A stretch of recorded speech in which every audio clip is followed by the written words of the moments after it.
tahun itu kemudian dibawa kebudayaan yang lebih urbanis gitu. Lalu di situ diciptakan sebuah iklim di mana orang-orang yang bisa hidup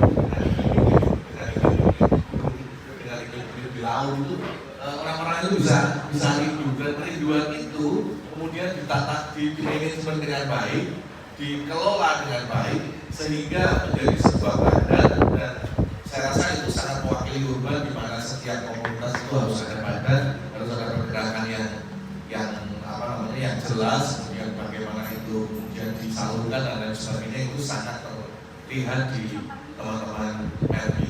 Selanjutnya mungkin Mbak Puput silakan untuk bisa menjelaskan lebih detail tentang hasil residensinya. Silakan Mbak Puput.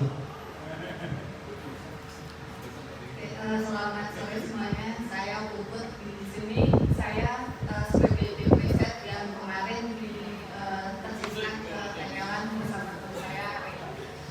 Nah, kalau tadi mungkin Mbak Sisil sama Mas Mano itu sebagai seniman yang mencari tahu atau proses berkarya di tempat-tempat seperti di gunung dan di lautan, saya dan teman saya Reka mencoba untuk mencari tahu bagaimana kira-kira caranya seni-seni tradisi ini masih tetap bisa hidup di tengah masyarakat yang serba modern, yang serba cepat saat ini. Nah, untuk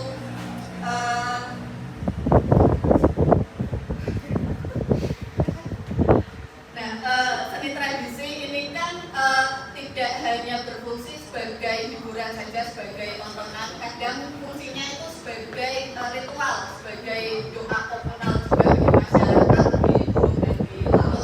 Karena saya mainnya kemarin ke gunung, tepatnya di Dusun Tekelan, mungkin saya ceritakan proses kolaborasi dari warga Dusun Tekelan untuk tetap menghidupi seni itu seperti apa. Nah, di tengah pentingnya seni tradisi ini, dia ini ada punya tantangan. Nah, salah satunya ini minat generasi mudanya yang sudah mulai menurun, kemudian SDM-nya juga sekarang semakin terbatas, tidak seperti mungkin zaman ibu bapak kami atau bahkan nenek kami dulu.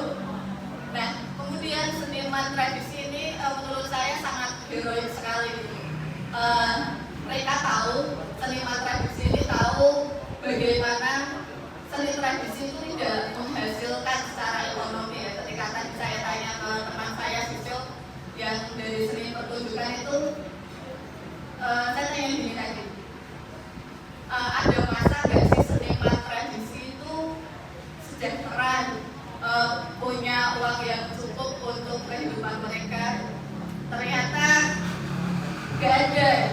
Nah, jadi di sini saya mencoba mencari tahu dengan seluruh keterbatasan tadi, secara finansial, secara waktu dan yang lainnya tadi, bagaimana cara mereka itu menghidupkan seni tradisi itu.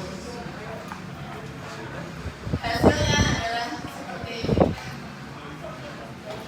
Nah, jadi tujuan risetnya ini kami mencoba untuk menganalisis bentuk dan pola kolaborasi dari para pelaku seni tradisi dan berbagai sektor yang ada di belakangnya. Kemudian mencari tahu juga faktor apa sih yang mendukung dan menghambat mereka dalam berkembang.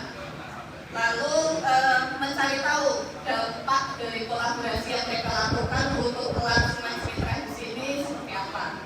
Selanjutnya dari ketiga hal itu kami mencoba untuk merumuskan model kolaborasi yang mungkin bisa baik bagi kelangsungan seni tradisi ini.